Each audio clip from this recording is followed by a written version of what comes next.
What's up, everybody? How y'all feeling? Word?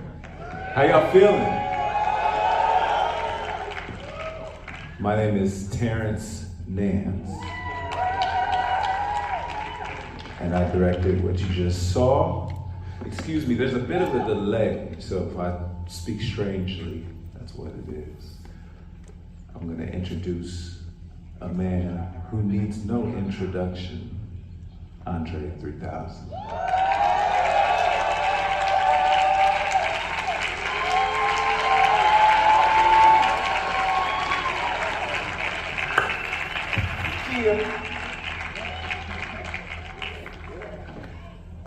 Yeah.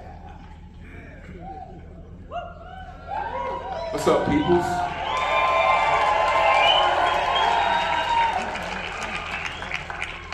So we here to this delay giving me something. Yeah, one, two. We're here to talk about New Blue Sun listening. And we have a bunch of questions from the nation. We're here in New York City, live. What's up, New York City? Yeah. And the first question is from Jammin. I love that. In Orange Park. Where's Orange Park at? I don't know, y'all don't know. We'll find out. But Jammin got a question. He wants you to explain the feelings you were having when you completed the album. I think while we were making it, I think the third song in, I kind of felt that we had something. So from that point on, it was all gravy because I knew we had something to present. So when we finished the album, and if you do music, you know when you say I finished the album, you really ain't finished the album. Like you're still working on it. So to be quite honest, at one point, New Blue Sun was a 3-hour long album. And yeah, and you'll hear some of them songs too in a while. But in carving it, and we knew, you know, this is the right way, this is the right order. So you're really not finished until it's out of your hands, you know, to like the very last day. But that feeling upon completion is, it's a relief. It's a relief, and then you just. Jason. San Antonio. Curious to know about Sun Ra and Coltrane, if they had any influence on you making the album. For sure. Funny enough, as a child, like 14, 13, jazz to me was old people music. It was music that old people listen to in elevators. I mean, because when you're a kid and you got rap music around, and it wasn't until like Q-Tip and the Tribe Called Quest that made jazz interesting again for me, because I'm like, where's these sounds coming from? And you know, he's reintroducing us to a sound, but actually doing something new, completely new with it. So that got me interested in it, and me becoming a producer, like producing my own tracks. Of course, I'm buying records. I'm looking on the backs of records of who's playing with who, and the jazz moments, you know, in that span. You're looking at all of these great players, and then even to know, like, once I get into it and you really understand, like, jazz is probably like one of the ultimate styles of music, and it's like those people that were doing it, those cats that were doing it, they were like the rappers of that time, just because they wore suits and ties, which was just the style. But they were smoking weed, they was doing heroin, they was beating the shit out of each other, they was in nightclubs at night, like it was really what the rap community talks about now. It was really happening in jazz, so you have to understand that they, first of all, created a whole style of music, just like hip hop, and then just ran with it. And so when I got into it in that way and started listening to it more, people like Coltrane, for sure Coltrane is like one of my greatest wind inspirations. He actually got me wanting to play wind instruments because I just felt so good listening to Coltrane. I wanted to try some of that. I wanted to get in and, you know, and as soon as I picked up a saxophone, I immediately have an embouchure. Like, it just happened. And I was like, oh, I can get sound. And I just took it from there and just read up on Coltrane and,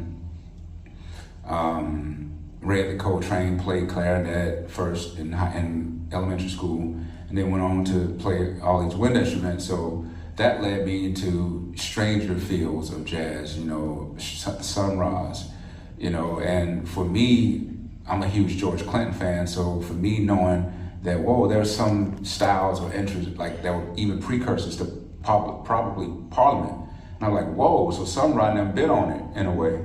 And so these were all kind of like unofficial teachers of mine, and I looked up to these people. And you gotta think, when you're young and impressionable and you see these people making beautiful music, making beautifully weird music, making beautifully out there music, it touches you. So that went into a lot of the production that was happening. So yeah, maybe my answer was.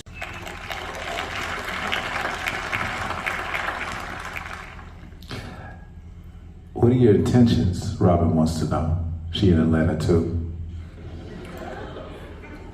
My intentions are just to excite myself first. I think everyone needs to be selfish in ways. That's my way. I think you have to be selfish to impress myself or to turn myself on enough to carry through with it. So my first goal was met when I like it. You know, I just have to like, because I can't expect nobody else to like it if I don't really like it. So I'm really just trying to have fun, keep myself excited, keep myself inspired. And when it's done, and you want to share it. That's it. So I didn't have any major intentions. Like, I didn't know what the album would do. I didn't know how it would sit in people's lives. I just know what I do with it. You know what I mean? Like, when I play it, the whole time we're making the album, like, I'll play it around the house. You know, I'll play it in the car. And I would just hope that other people would use it in that way. Maya from LA at the Grove wants to know what advice. Sorry. What advice would you give young Black creators from the South who are feeling constricted by social norms? I don't know the restrictions. I would have to know. I would have to know which restrictions you're talking about. But I think we're in the best time. Like, when we grew up, like, we only had 1 or 2 opportunities to make it. Like, you only had like a radio station or a record company. If they ain't like you, you just was gone. So like now, I think the youth or anybody trying to do art or music, you just have so many like tentacles now. You have so many ways to get out.